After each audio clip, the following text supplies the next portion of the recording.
Le préfet de police de Bordeaux est un pédophile appartenant à un puissant réseau pédophile international.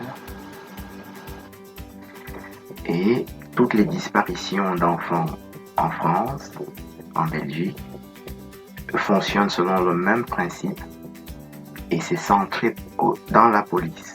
C'est le préfet qui dirige tout. Et c'est la police personnellement qui est responsable de toutes les disparitions d'enfants en France et en Belgique et dans les pays limitrophes. J'ai pris ces deux exemples parce que j'ai vécu en Belgique et que je vis aujourd'hui en France. Alors, je vais faire plusieurs vidéos pour que tout le monde puisse comprendre la complexité de ce que nous essayons d'expliquer. Le réseau pédophile qui me concerne personnellement s'appelle le réseau Jean Klasterski.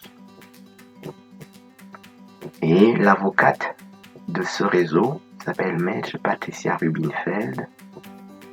Et dans mon cas, elle se trouve être l'avocate de ma fille. Ma fille s'appelle Régnia Laure Tuèche. Et elle est aussi l'avocate de sa mère, mon ex-épouse, qui s'appelle Anna Sopel. Les deux habitent 4 rue Marius Renard à 1070 Bordeaux, c'est Anderlecht. Bruxelles, pardon. C'est Anderlecht. Bruxelles, c'est en Belgique. Et moi-même, j'habite 125 rue Lagrange à Bordeaux. 33 000 Bordeaux en France. Donc, ça ne se fait pas. Un avocat ne peut pas être à la fois l'avocat d'un enfant et l'avocat de sa mère ou de son père ou de quelqu'un d'autre. Le droit de l'enfant, c'est le droit le plus sévère. L'enfant est très protégé, voilà, en particulier en Belgique, depuis les affaires de pédophilie terribles qu'il y a eu là-bas. Et ce que je vous raconte là, c'est contemporain, c'est actuel. Donc, c'est comme ça que la pédophilie fonctionne. Donc, l'enfant, chaque fois qu'il y a une disparition d'enfant ou qu'il y a des affaires de pédophilie, le tribunal, qui est aussi participant avec la police de ces faits de pédophilie, accepte. Puisque dans le tribunal, il y a un réseau pédophile aussi qui fait que c'est un micro-tribunal dans le tribunal. Qui fait que donc, le droit de l'enfant est bafoué de cette façon-là. L'enfant donc ne peut pas se défendre puisque tu dois passer par un avocat qui est pédophile. Et la mère ne peut pas dire quoi que ce soit puisque c'est le même avocat pédophile qui vous tient en captivité. Le tribunal lui-même vous tient en captivité parce que le tribunal est d'accord avec cette violation majeure du droit. Le père ne peut pas non plus se défendre parce que ce que tu dois faire dans ce cas-là, tu dois porter plainte au bâtonnier, ce que j'ai fait, ça ne donne rien du tout. Tu peux écrire à la cour de cassation ce que tu veux, ça ne donne rien du tout. Et pendant le même temps, le préfet de police est en train d'essayer de t'assassiner ouvertement. Ou alors le préfet de police te prend et t'enferme en psychiatrie. Dans mon cas, j'ai été enfermé en psychiatrie avec un triple diagnostic majeur de abolition du discernement. Anosognosie et psychose paranoïaque délirante. Alors, c'est trois très gros diagnostics. Abolition du discernement veut dire que tu es tombé en dessous de l'âge de la raison, c'est-à-dire que tu as moins de 7 ans à l'âge de la raison. Anosognosie, c'est un trouble de la mémoire qui est extrêmement grave. Ça veut dire que tu n'as plus de mémoire quasiment, grosso modo, on va essayer de simplifier. Et paranoïa, psychose paranoïaque, c'est une maladie psychiatrique qui est très grave. Bon, je ne souffre d'aucune de ces trois maladies. J'ai une très très bonne mémoire. Je suis docteur en médecine depuis le 29 juin 1994 en Belgique, l'Université libre de Bruxelles. Mon diplôme se trouve sur mon VK, c'est un Facebook qui est russe, qu'on appelle VK, / dont tu passes vk.com/Tuèche4 attaché, Tuèche Tueche 4, le chiffre 4 attaché. Et vous trouvez mon diplôme de docteur en médecine en photo de profil. Celui qui veut peut vérifier auprès de cette université, je suis bien docteur en médecine.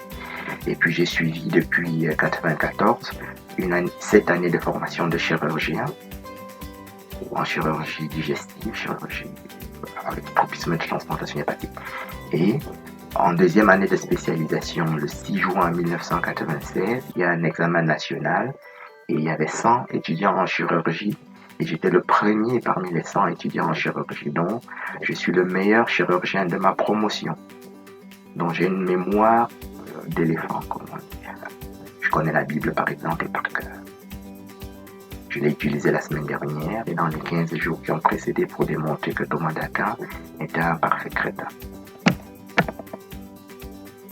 Donc, ça s'appelle calomnie. La religion de l'Antéchrist s'appelle calomniateur pour répandre le sang. Que l'on trouve dans Ézéchiel, chapitre 22, verset 12. Verset 12 jusqu'au verset 29, ça s'appelle usure, complot. Mais si on commence Ézéchiel 22 au verset 22, ça s'appelle usure sanguinaire, usure calomniateur au verset 9.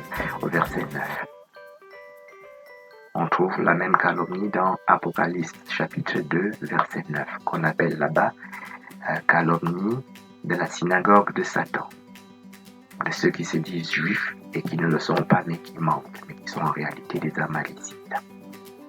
On trouve la même chose dans Apocalypse chapitre 3, verset 9. Donc calomniateur pour répandre le sang se trouve au verset 9 dans Ézéchiel 22, verset 9. Apocalypse 2, verset 9, et dans Apocalypse 3, verset 9, calomniateur pour reprendre le sang, synagogue de Satan qui dit juif et qui ne l'est pas mais qui ment. Ça s'appelle donc religion de l'Antéchrist. Il y a plusieurs personnes qui sont devenues célèbres en expliquant qu'on écoute le téléphone des gens, mais si on écoute le téléphone même d'un général de l'armée, ça sert à rien. Si vous écoutez le téléphone d'un Soral, ça sert à rien. Le maximum qu'il peut faire, c'est de tromper sa femme ou quelque chose comme ça. Ça sert à rien à personne. Un général d'armée non plus, ça sert à rien. Donc les gens qui sont devenus célèbres en expliquant qu'on écoute le téléphone des gens, ça sert absolument à rien. Par contre, ici, nous allons donc expliquer comment fonctionnent les mécanismes de disparition d'enfants et de pédophilie ordinaire ou extraordinaire. Donc une fois qu'on enferme le papa comme ça dans un centre psychiatrique, on te bourre de médicaments extrêmement puissants. Et ces médicaments, c'est des médicaments qui sont extrêmement efficaces parce que si tu es fou, vraiment fou, ces médicaments qui sont donc des psychotropes sont thérapeutiques. Mais si tu n'es pas fou, c'est des médicaments qui sont vraiment délétères, c'est très très mauvais pour toi. Tu vois ? Et c'est d'une gravité que tu peux pas imaginer. Un médecin ne fait jamais ce genre de choses. Le médecin a plein de défauts, mais j'avais jamais vu ça avant. J'ai travaillé dans 77 hôpitaux français et j'avais jamais vu qu'un médecin prescrive un médicament à quelqu'un alors que la personne ne souffre d'aucune maladie. Donc on peut assassiner le père. Quand on assassine le père, c'est fini. L'enfant du jour au lendemain disparaît et la mère ne peut plus rien faire à ce moment-là. Parce que l'enfant qui était déjà piégé dans un réseau de pédophilie est exporté, je sais pas moi, n'importe où, où que vous voulez, pour finir sa vie là-bas comme une prostituée ou comme n'importe quoi. Voilà, c'est comme ça que ça marche. Et la mère à ce moment-là, tu peux pas prendre un autre avocat. Parce que tu dois passer par le bâtonnier en expliquant que ton ancien avocat est mauvais. Et or, le bâtonnier est dans le coup, le tribunal même de la jeunesse est dans le coup.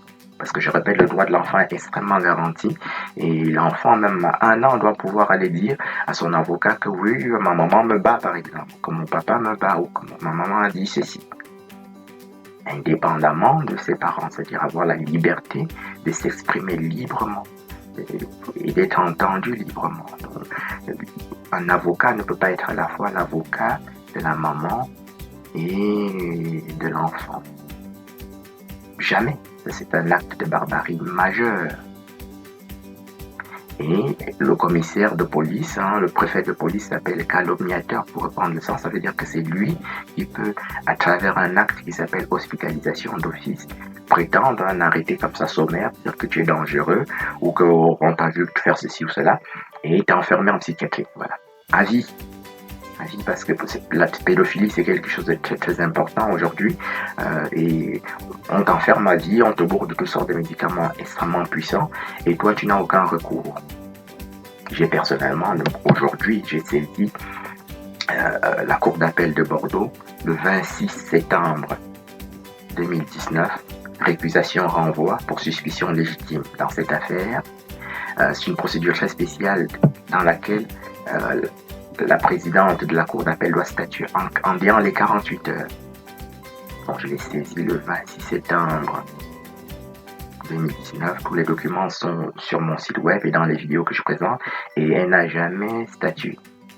Je l'ai ressaisi pour les mêmes raisons, suspicion légitime, demande, récusation, renvoi, le 22 janvier 2020. Elle n'a pas statué. Elle aurait dû statuer en 48 heures. Je l'ai saisi à nouveau le 27 janvier 2020. Dans la même affaire, elle n'a pas statué. J'ai à nouveau saisi le 18 mai 2020, elle n'a toujours pas statué. Et le 22 mai 2020, et la cour d'appel n'a toujours pas statué. C'est une procédure très spéciale dans laquelle la première présidente doit statuer personnellement, de manière extemporanée. Dans mon cas, ça se justifie parce que j'ai été hospitalisé dans un très grand hôpital et plusieurs experts ont confirmé le triple diagnostic que je vous donne ici. Au minimum, n'importe qui peut voir que j'ai aucun trouble de mémoire. Je fais une centaine de vidéos qui sont sur YouTube et je ne lis jamais. Je parle comme je parle ici, je ne suis pas en train de lire et j'ai absolument aucun trouble de mémoire. Et voilà. Et je relève même d'une catégorie de personnes très rares qu'on peut appeler un savant. Voilà. Je suis extrêmement modeste, c'est pour ça que j'ai traîné à raconter ou à faire ce que je fais aujourd'hui. Mais j'ai fait donc il y a 15 jours une vidéo dans laquelle je démontre que Thomas d'Aquin est un puissant cancre. Thomas d'Aquin, pour ceux qui ne le savent pas, c'est le premier des 40 docteurs de l'Église catholique, y appelé docteur angélique. Donc tous les autres saints, ce sont des saints. Ils sont au-dessous de Thomas d'Aquin. Et j'ai réussi à prouver que Thomas d'Aquin, pour moi, est un nourrisson. J'ai été catholique, voilà. Baptisé, tout ce que vous voulez, voilà. Première communion et tout ça. Donc quelqu'un qui a été catholique ou qui est catholique ne peut pas faire ce genre de vidéo, sauf sous la contrainte. Donc j'ai été contraint parce que c'est la seule façon de prouver à tout le monde mon intégrité mentale et ma performance intellectuelle. Qui est énorme, parce que Thomas d'Aquin, il n'y a personne sur Terre qui peut même expliquer ce qu'il dit. Voilà. Donc, il faut déjà pouvoir lire Thomas d'Aquin entièrement, comprendre ce qu'il est en train d'expliquer et apporter alors son avis. Donc moi j'ai fait une vidéo dans laquelle, très courte, 15 minutes, dans laquelle je démontre que tout ce qu'il raconte est faux. Pour moi, il vaut rien du tout, Thomas d'Aquin. Bien. Et c'était vraiment dommage parce que j'ai plein d'amis qui sont thomistes et qui sont de bons amis. C'était vraiment la mort dans l'âme que j'ai dû faire. Un médecin, même médecin généraliste, c'est quelqu'un qui était un premier de la classe. Un chirurgien, c'est un premier parmi les médecins. Donc quand un boulanger entend parler à un médecin, il comprend la différence comme ça de paradigme intellectuel. Voilà. Donc quand on se met là et qu'on dit d'un médecin ou d'un chirurgien qu'il est fou ou qu'il souffre de ceci ou de cela, c'est une moquerie, ça s'appelle moqueur des derniers jours. Donc nous allons faire une série de quelques vidéos pour expliquer ce que nous venons de dire ici. Donc le préfet de police est donc un pédophile. Qui appartient, dans le cas que je précise ici, au réseau pédophile Jean Klasterski, qui est un réseau pédophile international, ayant pour avocat Maître Patricia Rubinfeld, qui dans mon cas est l'avocate de ma fille et de sa mère, mon ex-épouse. Il s'agit d'une violation de droit qui est majeure dans un pays qui a souffert très très violemment de faits de pédophilie, la Belgique donc. Et cette stratégie qui vise comme ça impose donc un avocat pédophile comme avocat de la mère et de la fille. Ça veut dire que la fille et la mère sont en captivité. Et pendant ce même temps, le papa est donc accusé d'alcoolisme, de n'importe quoi, et on l'enferme en psychiatrie à vie et on le bourre de toutes sortes de médicaments. Est-ce qu'il le rend un peu comme un crétin et tu deviens un débile mental par les médicaments que tu prends? Et par ailleurs, une fois que tu es dans ce genre de trucs, tu peux plus rien dire parce que on te calomnie, comme ça tu deviens comme la risée pour tout le monde, tu vois, tout ce que tu dis est rigolo, même le boulanger, comme ça, le pharmacien, tout le monde se fout de toi, tous les éboueurs du quartier se moquent de toi, parce que tu es fou, tu vois. Et donc, soit on réussit à assassiner le père, mais si on n'en a pas besoin de l'assassiner. Une fois qu'il est enfermé comme ça à vie, on peut dire à tout moment que l'enfant a disparu. Et la mère n'a aucun moyen efficace pour agir parce que elle doit passer par l'avocat qui est responsable de sa disparition. Et d'autre part, elle doit aller porter plainte à la police qui est impliquée à 100% dans tout 100% de disparition d'enfants. Le préfet de police, c'est celui qui est au-dessus de la police, c'est-à-dire le commissaire de police, comme ça, c'est quasiment rien du tout par rapport au préfet de police. Le préfet de police, c'est le ministre de l'Intérieur localement, quasiment, voilà. Le chef de l'État est le ministre de l'Intérieur localement. Et c'est lui qui dirige toutes les disparitions d'enfants. Il a un réseau puissant de calomnie, comme ça, qui fait que chaque personne qui est au courant de quelque chose d'important, ou la personne qu'on va piller, ou qu'on va prendre ses enfants, on t'enferme en psychiatrie. On a trouvé 2 témoins, il a fait ceci, il a violé une femme enceinte, voilà. J'ai répondu à ça, c'est la police de Talence qui m'avait accusé de viol d'une femme enceinte, je crois, comme ça, en 2014, pour me faire enfermer en psychiatrie, voilà. J'ai répondu à ça en faisant en mars et en avril une série de vidéos dans lesquelles je prouvais que le suicide policier, c'est des assassinats à 100%. Il suffit de taper Serge Tuèche, Dr Tuèche, et taper suicide policier YouTube. Vous trouverez la série de vidéos que j'ai utilisées, dans lesquelles j'explique ça. Les suicides policiers, c'est des assassinats à 100%. Dirigés aussi par ce qu'on appelle dans le préfet de police. Voilà.